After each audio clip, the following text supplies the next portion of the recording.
বাঙালির কাছে জম্মু মানে কাশ্মীরে পৌঁছানোর সহজ রাস্তা, অথবা বৈষ্ণোদেবী যাত্রার আগে ট্রেনে করে জম্মু স্টেশন। কিন্তু 9 মে 2025 রাত্রির পর জম্মু সম্পর্কে আইডিয়াটা বেশ কিছুটা পরিবর্তন হয়েছে। পুরো রেড লাইট উপর से आता था और यहां से उसको ग्रीन लाइट इंटरसेप्ट कर लेता था। 9 তারিখ পাকিস্তান জম্মুর ওপর ড্রোন অ্যাটাক করেছিল। এই মাসেই যখন পাকিস্তান ড্রোন অ্যাটাক করেছিল জম্মুর ওপরে, আর আমি এই মে মাসেরই 29 তারিখে অর্থাৎ 20 দিন বাদে জম্মু শহরে শুধু ড্রোন অ্যাটাকের গল্প শুনতে নয়, এখানে হাফ বেলার মধ্যে কি কি জায়গা ঘুরে নেওয়া যেতে পারে সেটাও দেখিয়েছি ভিডিওতে। সঙ্গে থাকবেন। এখন বাজে সন্ধে 7টা। বিশ্বাস করবেন সূর্যটা জাস্ট ড্রপ করলো চোখের সামনে দিয়ে নিচে।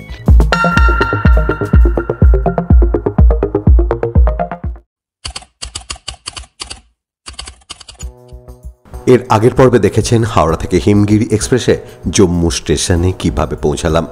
এই পর্বের ভিডিওটা ঠিক তার পর থেকেই। জম্মু তাওয়াই স্টেশন বেশ গরম, এখানে প্রায় 42-40 ডিগ্রির কাছাকাছি টেম্পারেচার। তবে এখানকার লোকের সঙ্গে কথা বলে বুঝলাম যে সন্ধেবেলা বা বিকেলবেলার পর থেকে বেশ কিছুটা ওয়েদার কিন্তু চেঞ্জ হয়ে যায় বা ঠান্ডা হয়ে যায়। জম্মুর সাথে বৈষ্ণোদেবীর একটা ঘনিষ্ঠ সম্পর্ক রয়েছে। এই জম্মু স্টেশন থেকে কাটরা এসএমভিডি অবধি ট্রেন পৌঁছয়, আর সড়ক পথে যেতে চাইলে আপনাকে পেরোতে হবে প্রায় 50 কিলোমিটারের মতন রাস্তা। জম্মু স্টেশন থেকে ট্রেন আছে কাটরা যাবার, সেই অপশান যদি আপনি ফেল করেন তাহলে এই জম্মু স্টেশনের বাইরে প্রিপেড ট্যাক্সি স্ট্যান্ড আছে, এখান থেকে কিন্তু ট্যাক্সি পেতে পারেন। 7 সিটার হচ্ছে 2270 টাকার মতন, আর 4 সিটার নেবে 1750 টাকা। জম্মু তাওয়াই স্টেশন থেকে আমাদের হোটেল পৌঁছতে সময় লাগলো 5-7 মিনিটের মতন। ভীষণ গরম, ঢুকে পড়েছি হোটেল অমৃতাতে। এই সামনেই হচ্ছে হোটেল অমৃতা।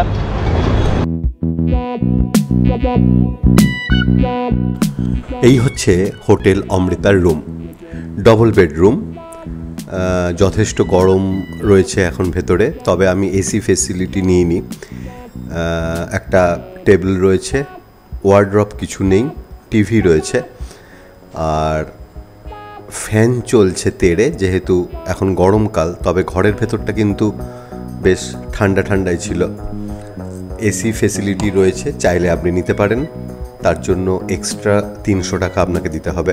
আর এই হচ্ছে বাথরুম। আমাদের হোটেলের ঠিক উল্টো দিকেই কিছুটা নিচে নেমেই ছিল একটা মাছের দোকান। আমি এখন রয়েছি বিবেকানন্দ চক, নিয়ার বিবেকানন্দ চক জম্মু। এটা হচ্ছে কিন্তু ফিশ মার্কেট, এখানে সব রকমের মাছ পাওয়া যায় এবং মাংস, চিকেন থেকে মাটন থেকে রেডিমেড সমস্ত কিছু পাওয়া যায়। অবশ্য আমরা চিকেন ফিশ, কাতলা ফিশ নিলাম পুরো গোটা নিয়ে, তারপর সেটাকে পিস করে নিয়েছি। কিন্তু এখানে সমস্ত কিছু রেডিমেড পাওয়া যায়, যদি কেউ চায় বাড়িতে গিয়ে চিকেন তন্দুরি করবে সেটাও পাওয়া যায়, এভরিথিং। তবে গ্রাম হিসাবে 500 গ্রামের হিসাবে সমস্ত কিছু কিন্তু কিনতে হয়। আমরা রয়েছি এখন হানিজির সঙ্গে। ওনার এখানে জম্মুতে ফিশ মার্কেটে ওনার একটা দোকান রয়েছে। তা আমি ওনার সঙ্গে বেসিক্যালি একটা ব্যাপারে আমি একটু কথা বলতে চাইছি, সেটা হচ্ছে যখন এই মাসে আমরা আছি এখন 29, এই মাসেই যখন পাকিস্তান ড্রোন অ্যাটাক করেছিল জম্মুর ওপরটা পুরো লাল লাল লাল হয়ে গিয়েছিল, এবং একটা ড্রোনও এখানে পড়েনি, পুরো সবকিছু ওপরে ডিফিউজড হয়ে গিয়েছিল। তা এখানে উনি লাইভ পুরো ব্যাপারটা দেখেছিলেন। আকাশটা কিরকম লাগছিল আপনার? मतलब ऊपर कैसा दिख रहा है? देखिए, जब ये ड्रोन अटैक यहाँ पर हो रहे थे और पूरा मीडिया दिखा रहा था कि जम्मू में ड्रोन अटैक से हमला हो रहा है, तो हम लोगों ने इस चीज़ को लाइव एक्सपीरियंस किया और लाइव देखा है।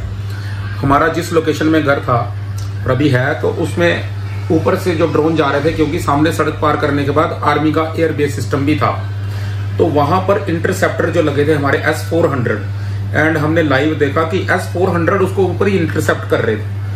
तो ये हमारे देश का गुड लक कह लो, और ये हमारी गवर्नमेंट की, ये जो हमने आर्मी की हिम्मत कह लो कि हमारे पास कोई भी अटैक नीचे आया नहीं, ये सारा ऊपर ही इंटरसेप्ट हो गया, वो ऊपर ही खत्म कर देते थे।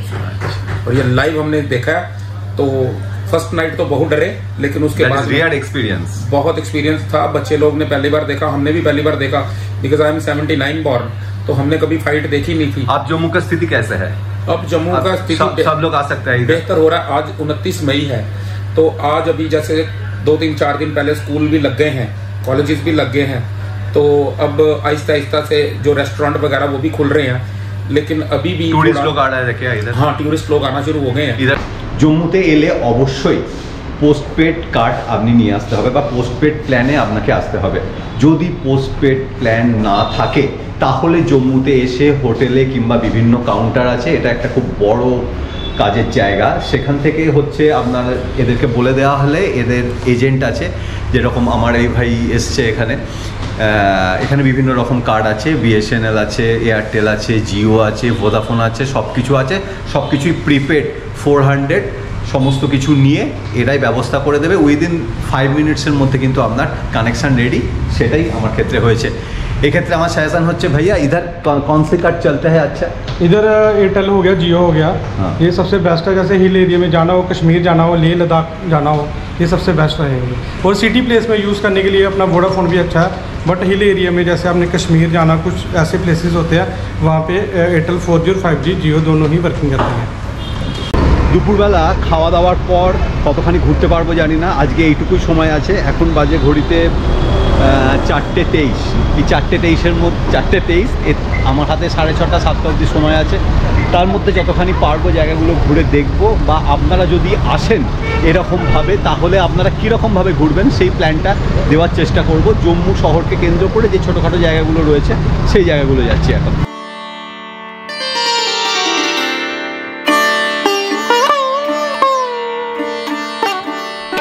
জম্মু ঘুরতে এলে অবশ্যই আপনার আসা উচিত তাওহি নদীর ধারে পাহাড়ের ওপরে অমরমহলে। রাজা হরি সিংয়ের বাসভবন ছিল এই অমরমহল। জম্মুর ভারত ভুক্তির চুক্তিতে এই অমরমহলে বসেই সই করেছিলেন হরি সিং। এখানে 120 কেজি ওজনের একটি সোনার সোফা রয়েছে। ভারতের স্বরাষ্ট্রমন্ত্রী অমিত শাহের আজকে এখানে আসার কথা আছে।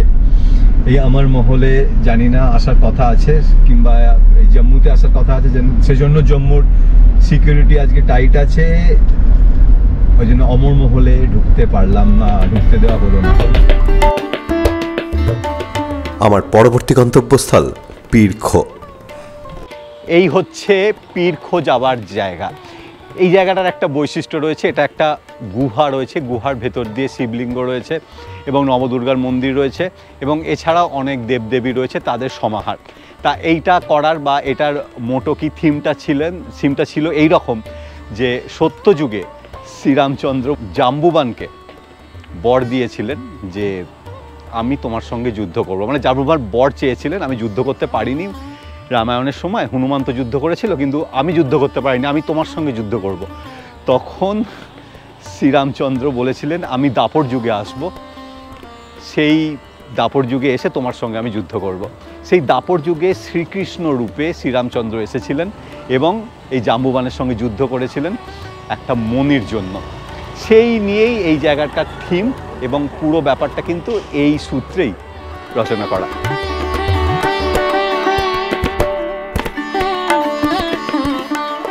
জম্মুর যে কটা জায়গা দেখার আছে তার মধ্যে এই জায়গাটা একটা, সেটা হচ্ছে চারধাম, মানে ছোটা চারধাম। এখানে 12টা জ্যোতির্লিঙ্গ রয়েছে, এছাড়া কেদারনাথ, বদ্রীনাথ ইত্যাদি সমস্ত লিঙ্গগুলো রয়েছে। গণেশ, হনুমান, পেছনে বজরংবলী, তারপরে ওখানে কৃষ্ণকে ঝুড়িতে করে নিয়ে যাচ্ছেন। তা এই জাতীয় জিনিসগুলো সব রয়েছে। আর এখানে সব থেকে ভালো কী লাগলো জানেন, এর পাশেই একদম রয়েছে সেটা হচ্ছে তাওয়াই নদী। এই তাওয়াই নদী কিন্তু আপনি সরাসরি এখান থেকে পৌঁছে যেতে পারবেন। এই জিনিসটাই আমার ভালো লাগলো, কারণ এই জায়গার বাকি সমস্ত কিছু কিন্তু কৃত্রিমতায় ভরা। এই জায়গাটার তাওয়াই নদী মানে একদম ডিরেক্ট অ্যাক্সেস করতে পারবেন তাওয়াই নদী, সেইটাই ভালো লাগবে। ওই যে পেছনে তাওয়াই নদী, এটা কিন্তু এর ভেতর দিয়ে গেলে সরাসরি সিঁড়ি দিয়ে ওই ঘাটে গিয়ে নামতে পারবেন। জম্মুর অন্যতম দর্শনীয় স্থান বাগে বাহু। এখানে অনেকগুলো জিনিস দেখার আছে। আমি চলে এসেছি বাহু ফোর্টের একদম এন্ট্রি পয়েন্টের। এই যে গেট, এটা দিয়ে ঢুকতে হবে ভেতরে। এটা হচ্ছে পার্কিং প্লেস। এখানে ফার্স্টেই পড়বে কালী মন্দির একটা, তারপরে এক গার্ডেন, তারপরে বাহু ফোর্ট। পুরোটা নিয়েই অবশ্য বাহু ফোর্ট। এখন বাজে সন্ধে 7টা। বিশ্বাস করবেন সূর্যটা জাস্ট ড্রপ করলো চোখের সামনে দিয়ে নিচে। আমি এখন রয়েছি বাহু ফোর্টে। ওয়াওয়ে মা, এই ওয়াওয়ে মার যে টেম্পল বা মন্দির, এই মন্দিরের ভেতরে ক্যামেরা অ্যালাউ হওয়া যায় না। আমি জাস্ট ডেসক্রিপশন দিচ্ছি, সেটা হচ্ছে পুরো কালো কোষ্ঠী পাথরের মূর্তি, যেরকম নর্থ ইন্ডিয়ার ঠাকুরের মূর্তি হয়, এটা হচ্ছে কালী মাতার মূর্তি। জায়গাটা ওয়াওয়ে, সেই জন্য এই মায়ের নাম ওয়াওয়ে মা। এই মায়ের ঢুকতে গিয়ে মানে দেখলে, মাকে সামনাসামনি দেখলে এর ডান দিকে রয়েছেন কিন্তু বৈষ্ণোদেবী। এখানে জায়গাটা এইমাত্র আলো জ্বলে উঠলো, জায়গাটা আলো দিয়ে সাজানো। 8টা অবধি মন্দির খোলা থাকে, তার মধ্যে দর্শন করা যেতে পারে।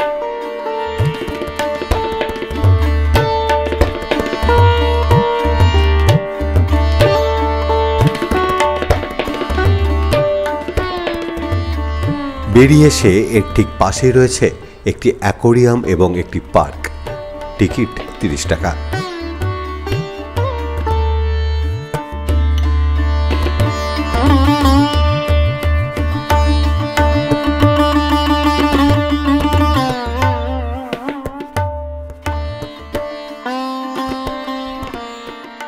দূর থেকে খুব ভালোভাবে দেখা যাচ্ছিল বাহু ফোর্টকে, কিন্তু বাহু ফোর্টের ভেতরে যাওয়ার মানা আছে।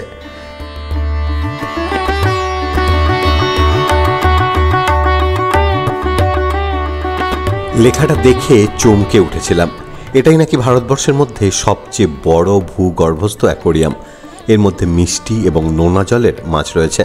মাছের প্রজাতির সংখ্যাও চমকে দেওয়ার মতন, প্রায় 400টি।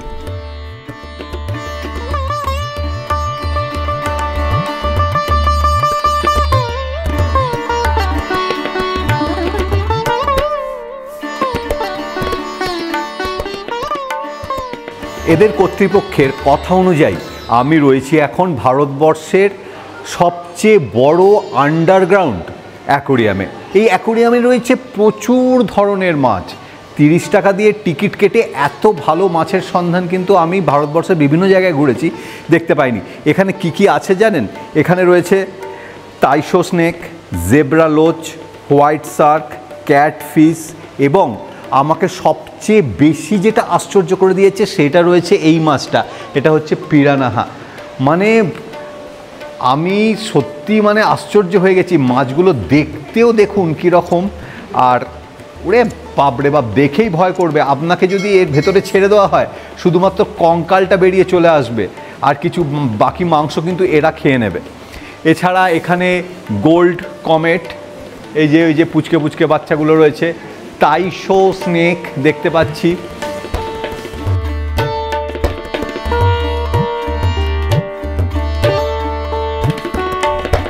এই জায়গাটা থেকে তাভি নদীর ধারে জম্মু শহরটাকে খুব সুন্দরভাবে দেখা যায়। ভারতের পশ্চিম দিকে অবস্থিত হওয়ার কারণে এখানে সন্ধেটা বেশ খানিকটা দেরিতেই হয়। এখান থেকে চলে এলাম রঘুনাথ মন্দিরে।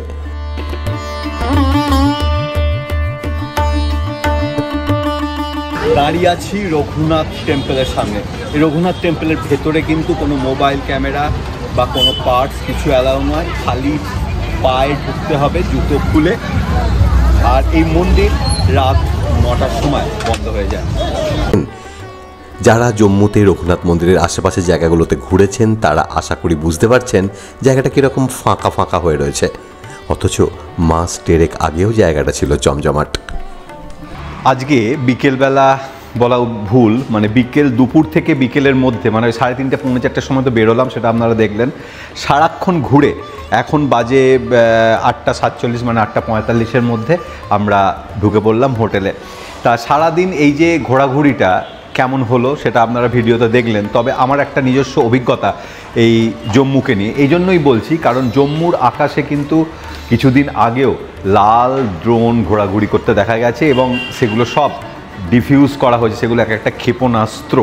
তা এখানকার লোকের মধ্যে কিন্তু সেই ভয় এখনও রয়ে গেছে। এরা ভাবছে এখনও যে কোনো দিন এখানে ব্ল্যাক আউট হয়ে যেতে পারে, মানে এই ভয়টা আছে। কারণ আজকে আমি রাস্তায় লোকজনের সঙ্গে কথা বললাম, রঘুনাথ টেম্পল আজকে তাড়াতাড়ি বন্ধ হয়েছে। বন্ধ হওয়ার অবশ্যই কারণ হচ্ছে অমিত শাহ এখানে এসছেন, সেই জন্য তাড়াতাড়ি বন্ধ হয়েছে, সিকিউরিটি রিজনের জন্য। কিন্তু এই রঘুনাথ টেম্পল বন্ধ হওয়া, যে লোকজন কেন বন্ধ হচ্ছে তারা কিন্তু অরিজিনাল কারণ জানে না। তারা বলছেন যে ব্ল্যাক আউট হয়ে যেতে পারে, ব্ল্যাক আউট হয়ে যেতে পারে। এই যে ব্যাপারটা কিন্তু এখনও জম্মুবাসীর মনে রয়েছে। আর রাস্তাঘাট বেশ ফাঁকা, মানে বলতে পারা যায় 20%ও ভিড় নেই। 20% কি 10%ও ঠিকঠাক ভিড় নেই, বেশ খানিকটা ফাঁকা রাস্তাঘাট। তবে ঘুরে সব কিছুই অ্যাভেলেবেল, দোকানপাট সমস্ত কিছু খোলা, যে যে জায়গাগুলো যাওয়া যায় সমস্ত কিছু যাওয়া যাচ্ছে। তবে আমি কিন্তু যেতে পারলাম না, আজকে দেখলেন আপনারা, তা সেটা অমিত শাহ ওখানে রয়েছেন সেই জন্যই যেতে পারলাম না। ওভারঅল জম্মু ট্যুর এটুকুই। জম্মুর খাওয়া দাওয়া বেসিক্যালি কিছু দেখাতে পারলাম না, কারণ সময় হাতে কিন্তু খুব কম ছিল। এই প্রসঙ্গে একটা কথা বলে রাখি, কালকে আমরা বেরিয়ে যাচ্ছি কাশ্মীরের শ্রীনগরের উদ্দেশ্যে। তা এই শ্রীনগর কিন্তু একটা যেটা ব্যাপার, এর আগের বার মানে আমি যখন ফ্যামিলি নিয়ে এসেছিলাম সেদিনও সেখানে অমিত শাহ প্রেজেন্ট ছিলেন। তার জন্য আমরা শঙ্করাচার্য টেম্পল বা বেশ কিছু জায়গা কিন্তু অ্যাক্সেস করতে পারিনি বা অ্যাক্সেস করতে দেওয়া হয়নি। বাট আজকে যখন আমরা মানে এখানে এসে শুনলাম অমিত শাহ আসছে, তখন এই ভাই আমাদের হোটেলে যে রয়েছেন, রিসেপশনে রয়েছেন, উনি বললেন কালকে খুব সম্ভবত উনি কিন্তু আবার শ্রীনগরে যাবেন, কাশ্মীরে যাবেন। এই যে অমিত শাহর সঙ্গে কাশ্মীরের যে সম্পর্ক, তার সঙ্গে আমরাও কেমন একটা যেন ঢুকে যাচ্ছি। হ্যাঁ, এটা আমাদের ঘোরাঘুরির ক্ষেত্রে কিন্তু একটা প্রতিবন্ধকতার সৃষ্টি করে বা করতে পারে, এই আশঙ্কাই প্রকাশ করছি। সঙ্গে থাকুন, কালকে সকালবেলা কিন্তু অবশ্যই আমরা বেরোবো স্বর্গের রাস্তার উদ্দেশ্যে, অর্থাৎ জম্মু থেকে কাশ্মীর যাব, কাশ্মীরের শ্রীনগর, সেখান থেকে পরের দিন লে লাদাখ বা কার্গিল হয়ে লে লাদাখের উদ্দেশ্যে।